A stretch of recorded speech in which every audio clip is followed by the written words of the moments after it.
Welcome back to Lessons from the Front, and today I'm with fellow Fire Team Elias club member Nabil, and we're playing at the Elias Community Centre here in Pasir Ris, Singapore. Yes, and Eugene's Germans will be taking on my Soviets in today's 500-point game in the scenario of sectors.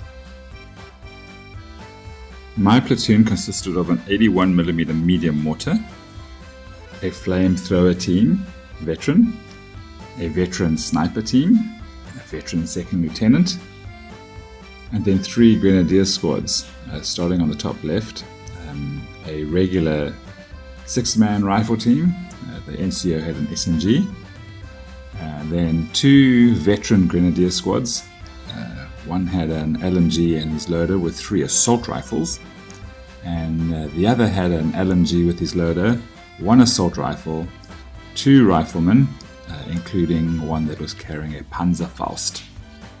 Now, the great advantage of fielding the Soviets is that they are rather cheap compared to some of the other factions in the game, especially when compared to the Germans.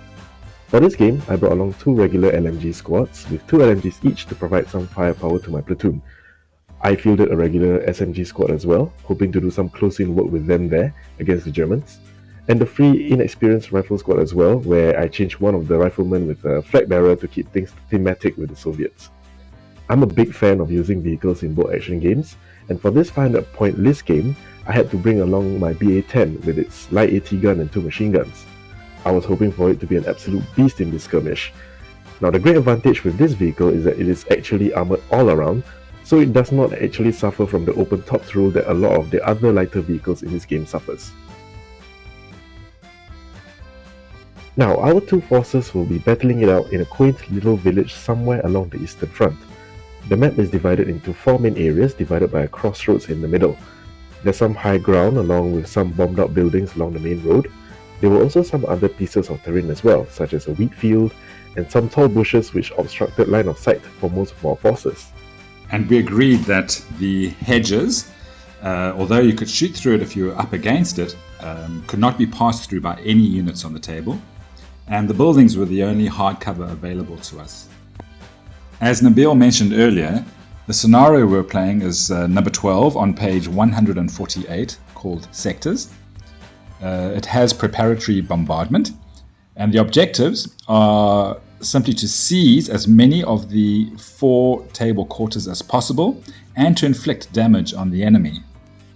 This scenario has a possible 7 turns, and the victory points are calculated depending on how many of your enemy units you've destroyed, and also the significance of the sectors that your units occupy by the end of the game.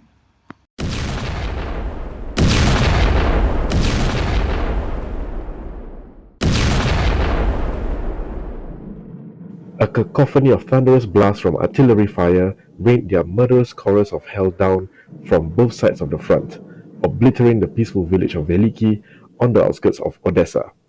Donner und Blitzen, yelled Lieutenant Berger. These verdammte commies give as good as we give. As shell after shell began to find their mark.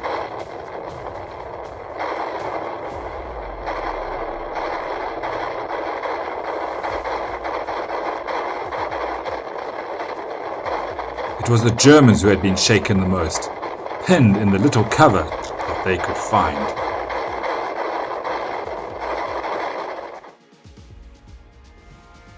As the guns on both sides fell silent, there was a short moment of silence again, until Lieutenant Nabilotsky leapt from his foxhole and bellowed, "For Stalin! Advance!" All across the field, khaki-clad infantry began to dash forward from their positions, moving towards the invading Boche. The battle had begun. German mortar fire echoed across the valley.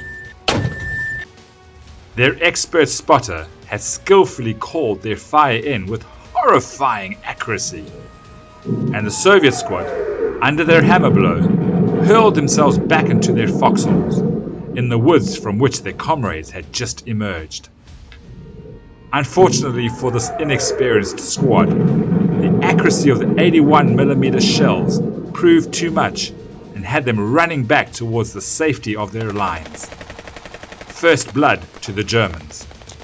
However, their more experienced comrades would not be so easily broken, and soon Lieutenant Nabilotsky's men were pressing on towards the hated invaders, using the hedges of the pretty village for cover as they advanced. Lieutenant Berger had opted to hold his right with only a single squad of 6 riflemen, instead pressing the bulk of his platoon in a sickle-cut motion to his left. With the support of a flamethrower, these units soon swept aside the sole LMG team that Lieutenant Nabilitsky had ordered to hold on his right flank. With resistance on his left eliminated, Lieutenant Berger was able to order 2 squads into the Soviet deployment sector, thereby gaining 6 vital victory points for the Axis. Lieutenant Berger, his voice strained by the stresses of war, had also ordered a sniper team to the 2nd story of a building near the crossroads. The skill of this well-positioned veteran marksman immediately took effect.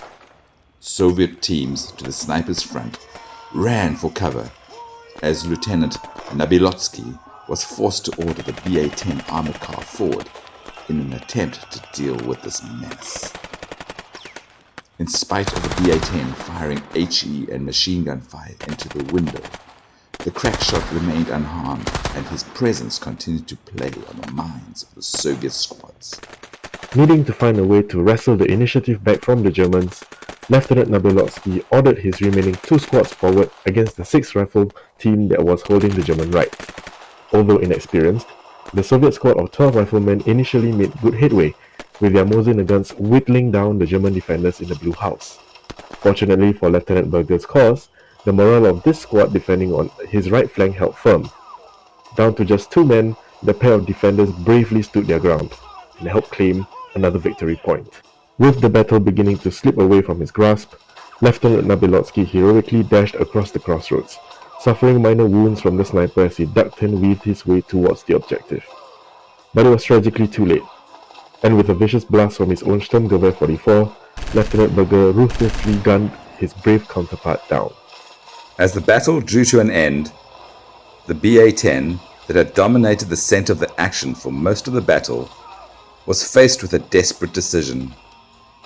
With the armored car's commander having witnessed Nabilotsky's demise, he chose to withdraw and cunningly positioned himself in the German sector, thereby gaining 3 valuable victory points. So how do you think it went? I think that was one of the most I think that was the most tactically stimulating games I've ever had. I mean, with just 500 points, you have to juggle so few resources that it really makes you think through your tactics, think through the odds and everything like that. So I think it was a really good game. Yeah. I'll tell you what I found really interesting was that there wasn't a single unit where I could sacrifice. Right. I had to think about every single unit's purpose in the game. So that made it really intense, right? Yeah, it definitely is. And I think with the Soviets as well, just thinking things through, like, you know, having that free inexperienced squad really helped in the beginning. And having an armored car as well, I think that caused so much trouble for Eugene, like just driving around causing a menace and stuff like that. So I think that's really made me think through about how I want to build my list in the future as well. Yeah.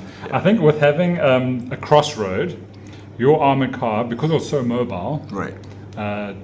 Either 2 sets of machine guns, like 8 dice, a mobile 8 dice vehicle, or that HE. It took up a position in the center of the board, so it was sitting on that crossroads for almost the entire game. And it really felt like that one vehicle, which is not usually that important in a 1,000-point game, right? An armored car. Right. Really played a big role in this game. Definitely, yeah. And talking about positions as well, I mean, that sniper was really good. Yeah. Like, it really dominated, like, I think my half of the table. Yeah. So it really made me think through, and having that, like, inexperienced squads, it was quite tough to get through as well, having that sniper there. So I think that was really good as well. So even a sniper in a smaller game can have a big impact on. Yeah, no, I mean, like, in a 1,000-point game, snipers snipers may not really have that much of an impact. I mean, Yeah. you will use it to go through to find your spotters and stuff, but Yeah. you know, like just shooting your squads now, it's Yeah, I think because this sniper of mine was on a smaller table, yeah. it kind of covered the table, right? Yeah, yeah. Where in a bigger game, you can avoid the sniper. Correct. You got a lot more scope for movement. Yeah. Yeah. Anyway, had a good time. Had a great time. Yeah. Yeah. Those of you interested in running a BA-10 armored car, it is wheeled, so it can advance up to 12 inches, and whilst doing so, make up to 2 pivots, not more than 90 degrees. Quite useful on roads because it can advance up to 24 inches if it remains on the road and then still shoot, so pretty darn good actually. It can run, or what they actually mean is drive at full speed for 24 inches, and on a road that's 58 inches. When it's running, it can only make one pivot.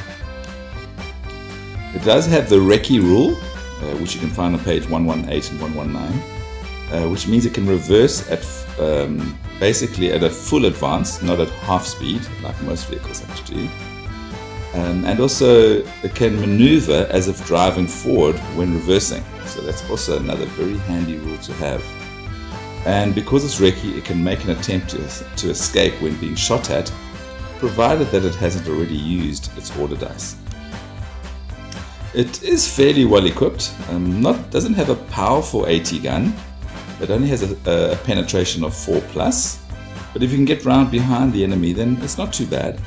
And it's the main weapon, the AT gun, can fire at a range of 48 inches, and it does have HE, so it can cause extra pins when hitting infantry and buildings.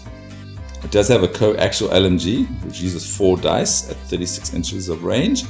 You can't use the main gun and the coaxial at the same time. And then it also has a forward-facing LMG in its hull. It has front arc, so it can only shoot 45 degrees to either side of its vehicle, and that also uses 4 dice. So I hope you enjoyed watching this video, and thank you very much for your support.